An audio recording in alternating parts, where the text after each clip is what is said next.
Did you know that one of the most powerful and effective ways to manifest and change your life is one that you probably already know about, but are likely not utilizing? Now, if you have been around on my channel for some time, you probably already guessed what that is, but for those who may be new here or haven't heard me talk about it, what I am referring to is revision. Applying revision to your life is nothing short of magical, and it is the most effective way to help you to change that old story. But sadly, this is not really brought up, or it's not really talked about and emphasized enough. So let's change that today. By the way, hi, I'm Missy Renee, and on this channel we talk all things manifestation, so if that happens to be your cup of tea, do not forget to subscribe to the channel, and if you enjoy this content, don't forget to hit that thumbs up button. If you're interested in any of my resources, such as my coaching programs or my masterclasses and workshops, you can check out the description box below. I will have links to all of that, so don't forget to check it out. I've said it before, and I will say it a million billion times again if I have to. Revision is a game changer. And yet I know that there is still a lot of confusion around this topic. There is still a lot of aversion to this technique, and understandably so. So in today's video, I am going to talk about some of the most common misconceptions and clear that up for you, and also give you some helpful tips if you have been nervous to approach this technique, if you have perhaps been apprehensive to apply revision to your life. I'm going to give you a few ways to ease any sort of stress or discomfort so that you can naturally go in and revise the stories of the past. So to dive right into this, let's start with what the hell revision even is. Perhaps you are brand new to the law of assumption and have not even heard of this technique before. In short, revision is altering the memories of the past. And notice how I say memories, because that's going to be important. It's where we are essentially taking unwanted memories and events, circumstances that had happened to us in the past, and imagining them instead to have gone the way that we would have wanted it to go. So we are taking a nasty event and in our mind, changing it to a more desirable event instead. And I've already made a video covering revision as far as what it is. So if you're interested in learning more about the details of what this entails and what this does, check out the video that I made up here. I'll also leave it down in the description box. But essentially, this is rewriting the past. And a lot of people say all sorts of things about revision, but when we talk about changing the past, I mean that quite literally, changing the past. And I know this is impossible, right? Like, that can't happen, Missy. What are you talking about? Oh, but it can. Because the truth is, the past isn't real. Neither is the future. What is actually happening here is we are going into our imagination to recall an event that we perceive as having once experienced. But note how I said perceived, because in truth, our memories are just imaginal acts. They only exist in our imagination. And be the fact that they exist in our imagination, they are subject to change. And the importance of revising undesirable events of the past cannot be stressed hard enough. This is one of the main areas in which we are just keeping the cycle going. Because the truth is, the past never just stays in the past. In fact, the reason why revision is so important is because we are constantly being moved unconsciously based on our beliefs and assumptions, which are formed by the experiences in the past. So our memories are essentially what instilled the beliefs and assumptions that we carry. It could be from an experience you had when you were a child, something that your parents told you when you were younger, an event that you had in your adolescence. All of these memories are shaping and forming the beliefs and assumptions that you carry, which is how we subconsciously navigate in our world. Because as we know from the law, we are moving in and out of states of consciousness. We are selecting realities of experience based on our beliefs and assumptions. So if we have these limiting beliefs and assumptions based on the events of the past, we are going to, without consciously thinking about it, we're going to be moved to do the same thing over and over again. And let me try to break it down like this. As humans, we think that the past is the past. You can't change it. You can't do anything about it. You just leave it be. You move on, you forget about it, you learn from it, etc. But we are constantly in our day-to-day making decisions and being affected, and we are reacting based on what we had experienced in the past. So what we are doing is we are taking these events of the past and using it to gauge what is likely going to happen in the future. And we're doing this all the time. So we're effectively being moved by our past. So this may be a bit of a longer video, but I absolutely promise you it is worth it. Because if you are learning about conscious manifestation, there needs to be an understanding of how the past is affecting us, what we are being moved to do based on our beliefs and assumptions, and just how much of an influence our past really has on us. Let's say, for example, that you had repeatedly in the past experienced moments where you got rejected, you got hurt, something happened that felt like an abandonment or a rejection of some kind.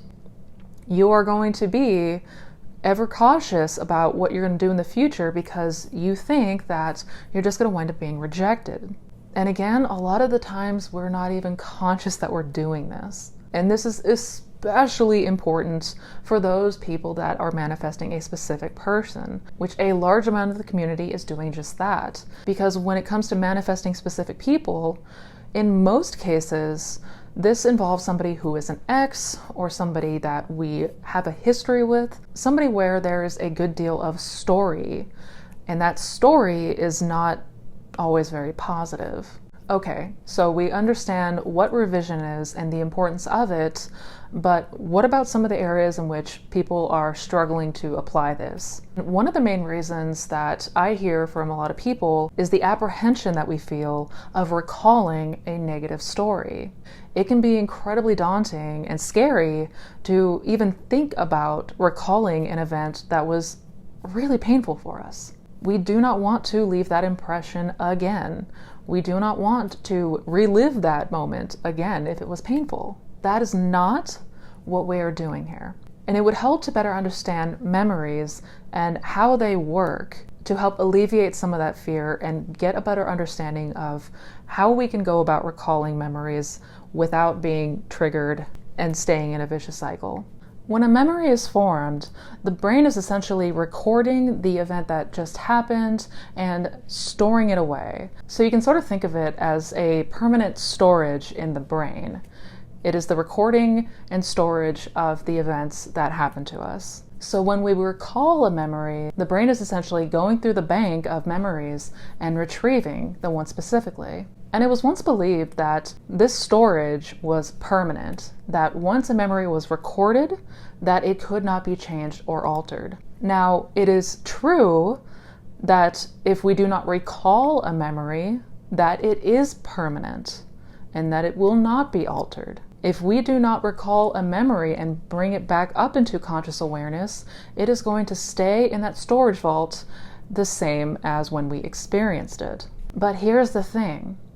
When we actively recall a memory, it transforms and becomes vulnerable to modification. And this is an incredibly important point because basically what this means is that when we recall a long-term memory of the past, that memory becomes unstable and is subject to change, can be altered. So whereas we once thought that a memory could never change or be altered, it in fact can. And there is studies showing this to be true. I'll leave the links down to the studies below. So when we recall a memory, there is a window of about 2 to 3 hours where that memory is unstable and can be altered.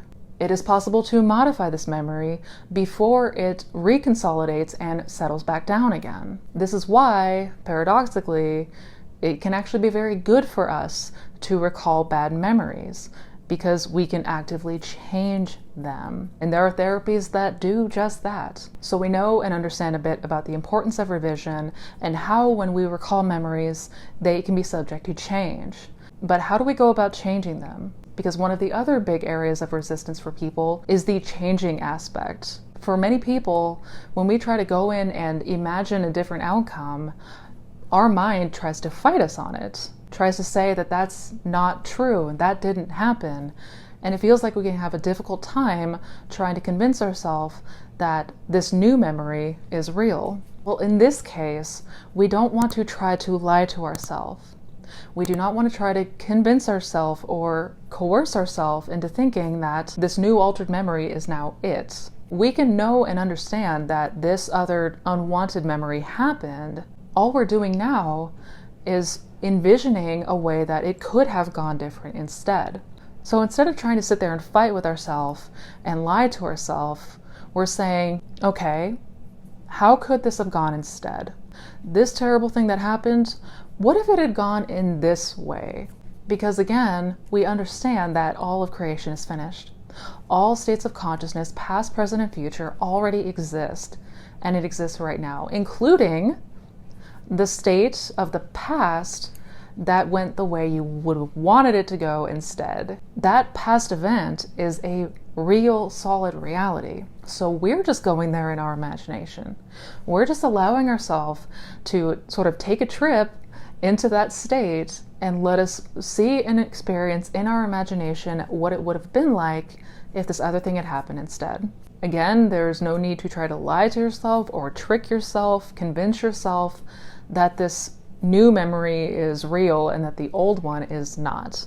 This is a giant point of resistance for a lot of people, so we don't want to take the approach of essentially BSing ourselves.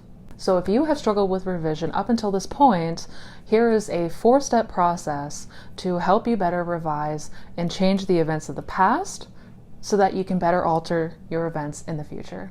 The first step, activate a positive mental state. Now, it is going to be infinitely more helpful and more effective if we go into the revision in a different mindset. If we are feeling particularly sad, upset, frustrated, or anxious, it's going to be much more challenging to revise from this state. So the first thing that we want to do is invoke a more positive mental state. Now, again, we don't want to do this through force. So if you are just not feeling it right now, you can always come back to it later. But you want to make sure that before trying to revise, you are in a more positive and upbeat mental state first. And a good example for step 1 is to recall first a more positive memory. Recall a positive experience that you had, one where you felt really, really good, one that you felt relaxed or at peace or excited, one that elicits a very positive reaction. Now, this does not have to be in relation to what you're trying to manifest. This could be anything, literally anything. It could be the day that you got your beloved pet and brought him home for the first time. It could be a day where you won an award, or perhaps a graduation, or just a day where you felt especially happy, where you felt especially good.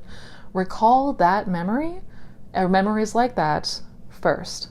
If you have kids, you can always recall the day that your child was born, which for parents is one of the most, if not the most happiest day of your life. It could be a fun memory when you were a kid, your first trip to Disneyland. It could be anything, but just recall that positive memory and bring it up to the forefront of your mind first.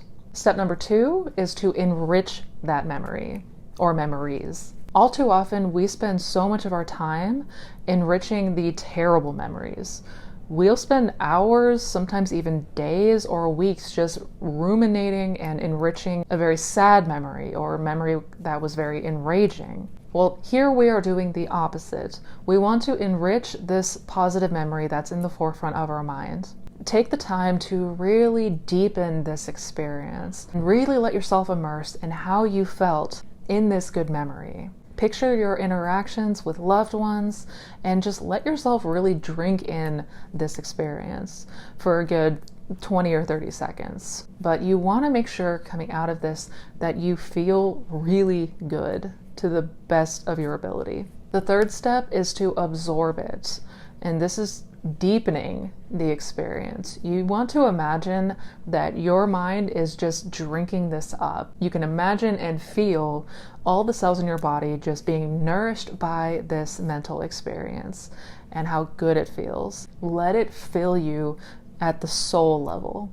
Which brings us to step number 4, and that is bringing that new memory into awareness. This is the step where you take that old unwanted memory of the past and you instead bring forth how you would have wanted it to go instead. Due to those positive memories that you have been enriching and nourishing yourself in, this should give you the ability to bring up that old memory, but in the way that you would have wanted it to go instead. This essentially makes it easier to avoid having that alarm go off from that old memory. Essentially, it helps us to remove the trigger response of that old unwanted memory. And the reason for this is because of what scientists refer to as mood congruence. And mood congruence is the idea that our moods promote the processing of events that fit with the same emotional tone that we may be experiencing. Basically, mood congruence is where when you're in a good mood, you are much more likely to recall good memories, and when you're in a bad mood, you're much more likely to recall bad memories. So we're taking advantage of the fact that due to the good state that we have just put ourselves in, it's going to be much easier to recall that new desired memory without bringing up the trigger and the emotional response of the old one. And we want to just continue to recondition this memory by picturing instead and imagining instead that new revised memory.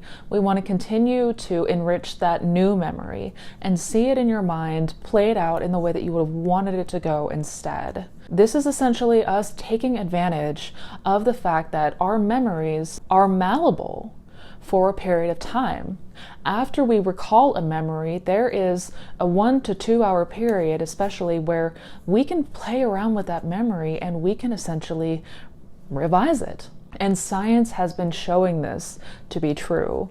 We now have science to back this up. And by taking advantage of first putting ourselves in a much better state, perhaps by recalling good memories first and enriching ourselves with the ideal memories of the past before we visit that old unwanted memory, this is taking advantage of the phenomenon known as mood congruence, a phenomenon that says that when you're in a good mood, you're going to be much better able to recall good memories, and vice versa. And the last thing I want to note is to make sure you understand that this, like everything else, is a practice. We may need to do this a few times before we really get the hang of it, just like any new skill or trying anything that's new. But to overlook this step is to make things much harder for ourselves than we need to. Many people are still very much holding on to old memories, bad memories, even traumatic memories of the past, and that does not go away through suppression. We really want to be aware of what we are holding in consciousness, and this includes aspects of our story and the old story. And if it no longer serves you, and if it no longer gives you what you desire to experience, then it's time to rewrite that story. And that is our power here. That is the power of revision. That is the power of conscious manifestation. Because by rewriting that old story, we alter the circumstances of the future. Most important thing to take away is that when we revise that old story and alter it in our favor, we alter the events of the future as well. Now, I can only truly speak from my own personal experience, but that experience shows with no uncertainty that revision has radically changed my life. In fact, if I had to point to one thing that changed my life more than anything else, that would be revision. That would be the fact that I altered these old stories that came from my experiences, which then shaped the beliefs and assumptions that I had, and made it so that I was able to conform to the version of myself that I desire to experience. And I've never been happier. So do not overlook this. Do not be quick to dismiss this. I know the thought of approaching our old memories can be daunting. I know that it can be really scary to think about reliving an event that was really painful for us. But by knowing and understanding how our memories are changeable, and knowing and understanding that we have a window where our memories are malleable, when we know this and understand this, we can reconsolidate the past in order to radically change our future. And when you do this, it will radically change your life. and everything in it. So I hope you guys enjoyed this video, and I hope you give it a try yourself. If you did enjoy the video, don't forget to give it a thumbs up. And if you're interested in checking out any of my other resources, I will have my links down below to my coaching programs, masterclass and workshops, my blog, my podcast, my social channels. I've got a ton of good resources down there, so don't forget to check it out. Also, don't forget to check out the other videos on my channel. Don't forget to check out my Manifestation Fundamentals playlist. Each video is a different topic, but it all pertains how to manifest the best life possible. So until we meet again, you guys, as always, please take care, be well, and never forget how powerful revision truly is. Happy manifesting, guys.